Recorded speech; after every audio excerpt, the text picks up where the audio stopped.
Hi all! Today we have 3 new cases, so stay close to be able to solve them.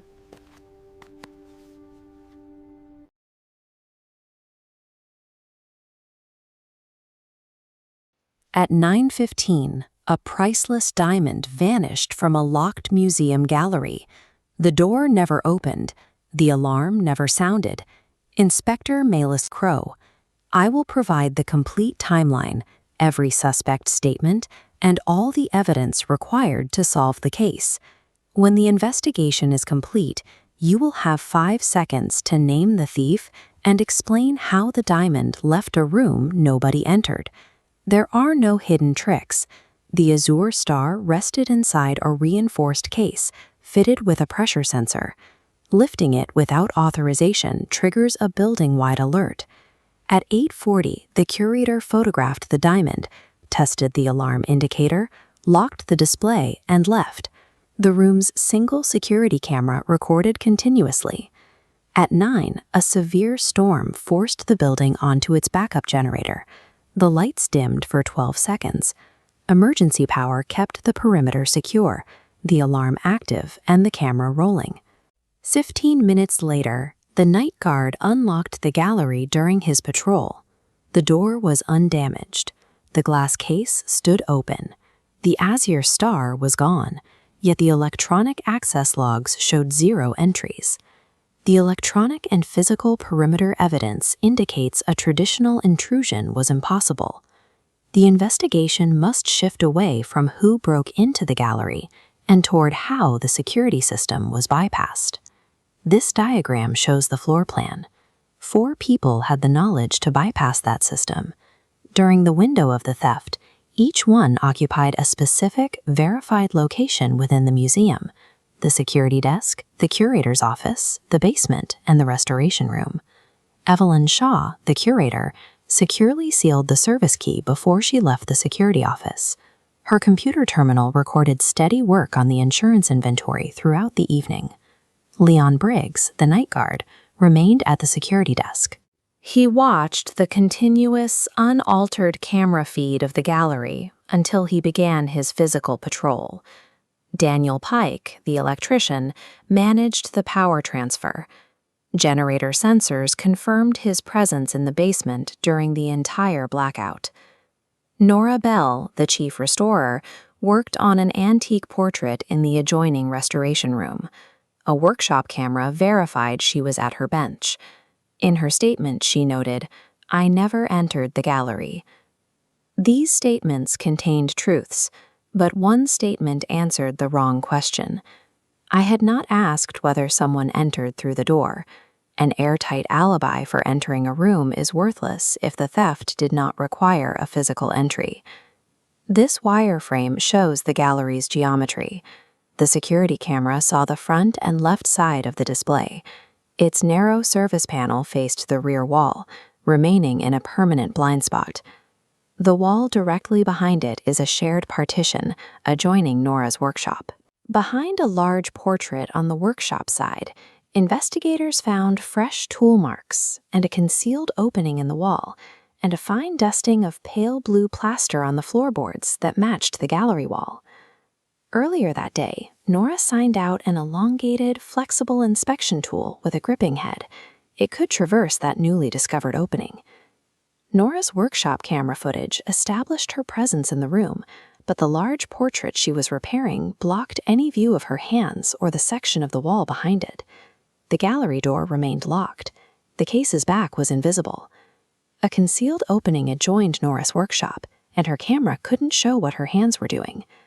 Who stole the azure star, and what route did the diamond take?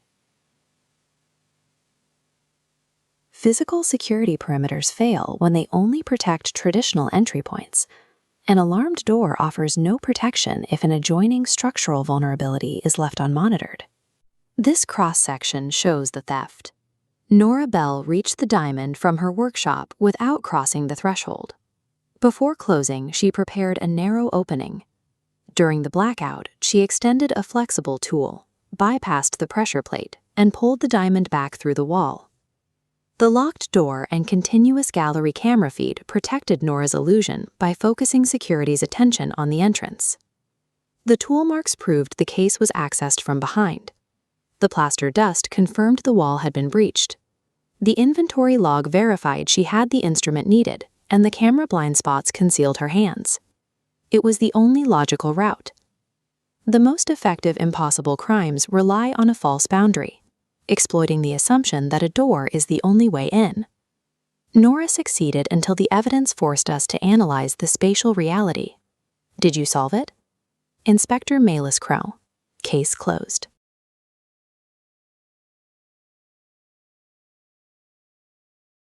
At 10:31, a guest at the isolated North Glass Hotel called reception to whisper, "Someone is in my room."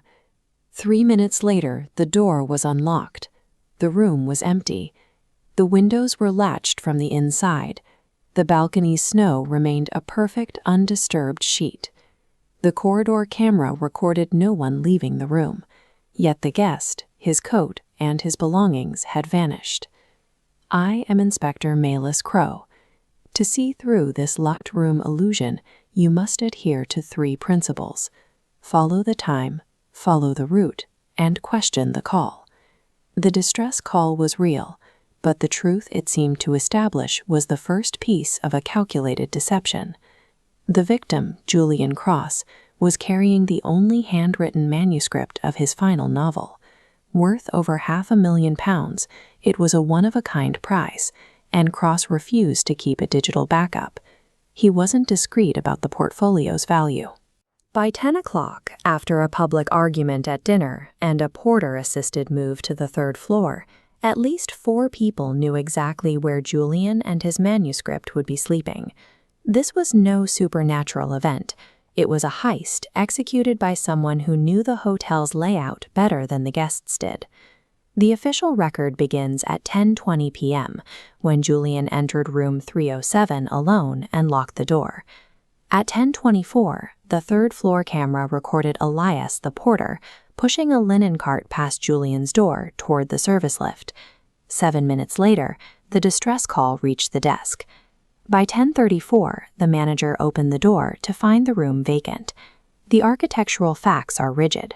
The door locked automatically. The vents are too narrow for a human. The windows were secured.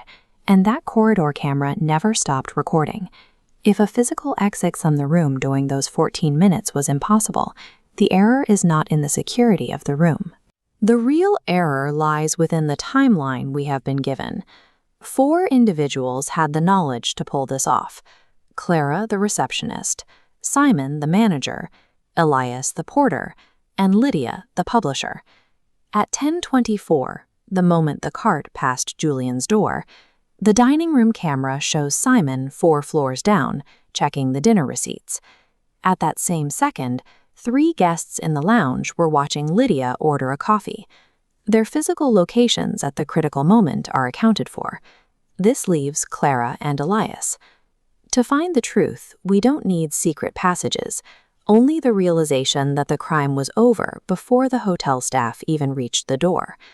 Julian's tea had already grown cold and formed a surface skin by 10:31, suggesting he hadn't touched it for nearly 10 minutes. A single lens from his spectacles lay under the bed, indicating the struggle happened long before the phone rang.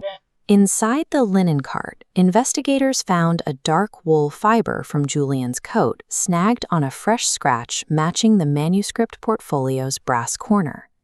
The cart's wheels left wet, melting tracks in the service elevator.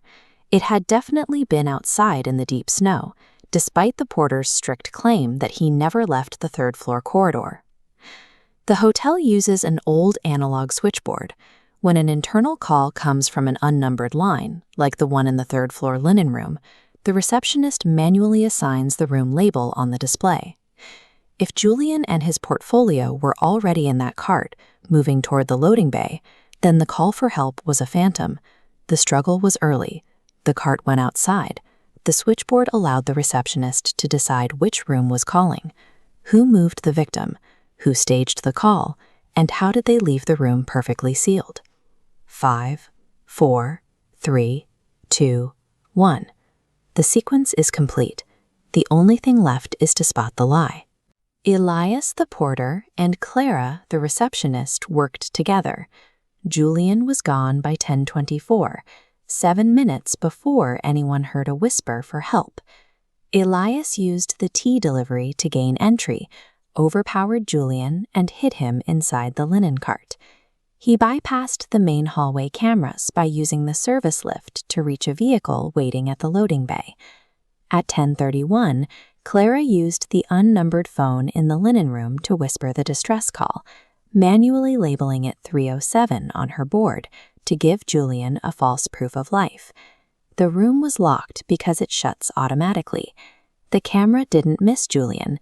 It recorded him leaving, hidden inside the object everyone ignores.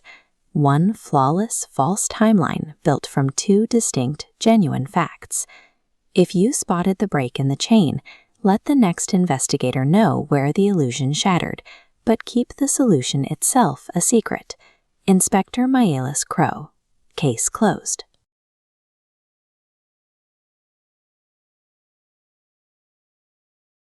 A priceless ruby vanished from a locked safe. The correct combination opened it, and all original physical keys remained perfectly secured. A photograph identifies what the lens sees, but it leaves the operator anonymous. To solve this, we have to look at who actually stood behind the camera. The Crimson Wren was a 19th-century ruby brooch, insured for £800,000. During the afternoon setup, Iris Vale was in the costume room printing high-contrast labels for the display, leaving traces of specialized black ink on the workstation. The safe required a 4-digit code known only to Theo, the stage manager.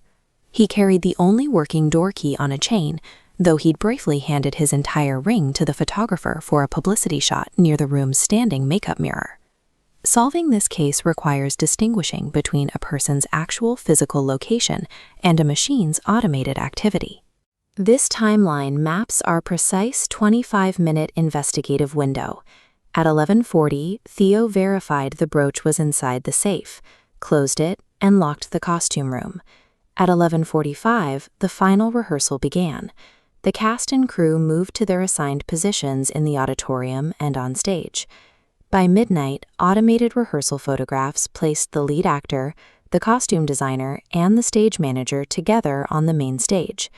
At 12:05, Theo unlocked the costume room. The safe was open, and the Crimson Wren was gone. The costume room lock showed no signs of tampering. The safe recorded 0 failed code attempts. Crucially, the public corridor security camera captured an empty hallway for the duration of the rehearsal. Because external entry was physically impossible, the thief had to be an insider who bypassed both physical monitoring and the constraints of the timeline. Stage blocking charts and multiple eyewitnesses placed the lead actor, the costume designer, and the stage manager firmly in view on stage during the entire theft window. Iris Vale, the production photographer, was stationed in the center aisle. She claimed to be actively documenting the rehearsal from that single vantage point. Iris appears in none of the photographs herself.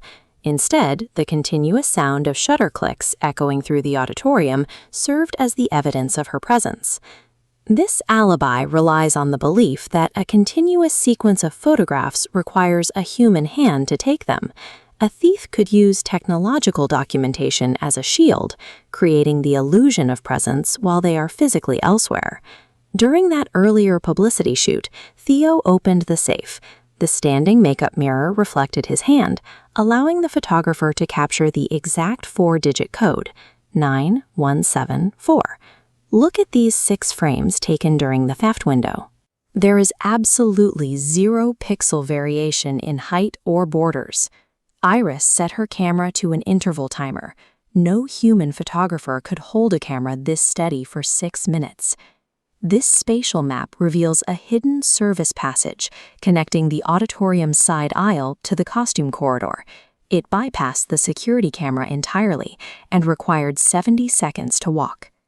When Iris borrowed Theo's keyring earlier that day, she had 90 seconds to take an impression of the costume room key while he was distracted by the shoot. That specialized black printer ink from Iris's labels was found smeared on the velvet card inside the safe. She transferred the ink from her hands to the jewelry mount during the theft. The mirror reflection provided the code. The copied key and hidden passage provided access. The camera timer provided the alibi.